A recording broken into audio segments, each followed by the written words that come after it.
இன்றைக்கி மாவட்ட செயலாளர்களுடைய ஆலோசனை கூட்டத்தில் எங்கள் கட்சி வளர்ச்சியை பற்றி நாங்கள் நிறைய டிஸ்கஸ் பண்ணோம்.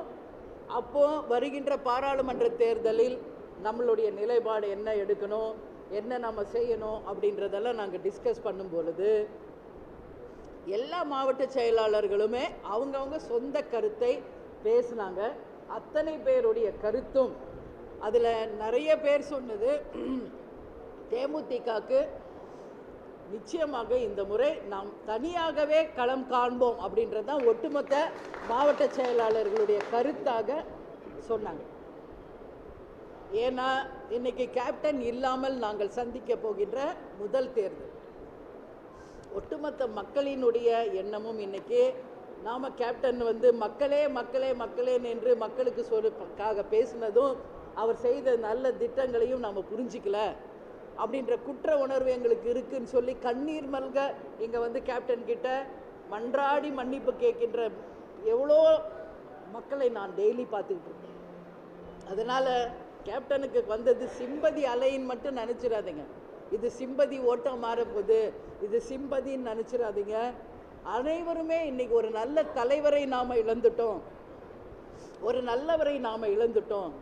இது மாதிரி ஒரு தலைவரை இனி நாம் எப்போ பார்க்க போகிறோம் அப்படின்னு சொல்லி மாணவர்கள், இளைஞர்கள், பெண்கள், பெரியவர்கள், ஆண்கள் என்று எல்லாருமே அந்த குற்ற உணர்வோடு கேப்டன் கிட்ட மன்னிப்பு கேட்குறத நாங்கள் டெய்லி பார்த்துக்கிட்டு இருக்கோம்.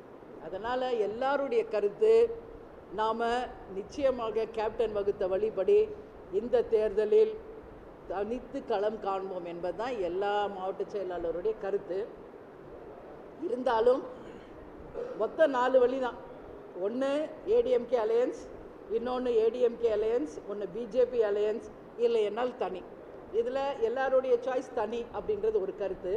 மீதி இருக்கின்ற 3 அலையன்ஸில் யார் அதிகமாக சீட்டு, அதாவது எப்படி நாங்கள் 2014 14 சீட்டும் ஒரு ராஜ்யசபா எந்த கட்சி தருகிறதோ அந்த கட்சியுடன் கூட்டணி அமைப்போம் என்பதை தான் அனைத்து மாவட்ட செயலாளர்களுடைய இறுதி முடிவாக எங்களுக்கு சொல்லியிருக்காங்க.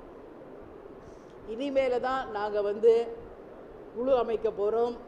எல்லார் இடத்துலையுமே தேர்தலுக்கான பணியை, அதாவது எங்களுடைய கட்சி பணியை தொடங்கியாச்சு. பூத் கலைகள் வரைக்கும் நாங்கள் அமைச்சு உட்கட்சி தேர்தலிலேயே தமிழகம் முழுவதும் தேசிய முற்போக்கு திராவிட கழகம் தேர்தலை சந்திக்க தயாராக இருக்கிறோம். நான் என்ன சொல்கிறேன்றதே புரிஞ்சிக்காமையே மீடியாவில் நீங்கள் தமிழில் தான் நான் சொல்கிறேன், தெளிவாக சொல்கிறேன். அப்பயுமே நாங்கள் சொன்ன கருத்துக்கு மாற்று கருத்து தான் நீங்கள் எல்லோரும் பதிய வைக்கிறீங்க. மீண்டும் உங்களுக்கு தெளிவாக சொல்கிறேன், அன்னைக்கு மாவட்ட செயலாளர்கள் ஆலோசனை கூட்டம் முடிஞ்ச உடனே உங்களை அழைச்சு நாங்கள் என்ன சொல்கிறோம், எங்கள் மாவட்ட செயலாளர்களுடைய கருத்துகள் இன்றைக்கி கேட்கப்பட்டிருக்கிறது. இது முதல் ஆலோசனை கூட்டம்தான். மீண்டும் ஆலோசனை கூட்டம் நடக்கும். அப்பொழுது எங்களுடைய இறுதி முடிவை நாங்கள் சொல்லுவோம். நான் தெளிவாக சொல்கிறேன், இது ஒன்லி டிஸ்கஷன் தான், டிசிஷன் கிடையாதுன்றதையும் நாங்கள் சொல்கிறோம். அப்போ மாவட்ட செயலாளர் கருத்து என்னன்னு நீங்கள் கேட்குறீங்க. அப்போ நாங்கள் என்ன சொல்கிறோம், எல்லா இடத்துலையுமே இன்றைக்கி நம்ம 40 தொகுதியிலும் தனிச்சு போட்டிடலாம் என்றது நம் மாவட்ட செயலாளர்கள் கருத்தாக இருந்தது. இன்னொரு கருத்தாக இருக்கின்றது பார்லிமெண்ட்டுக்கு 4 வழி தான்.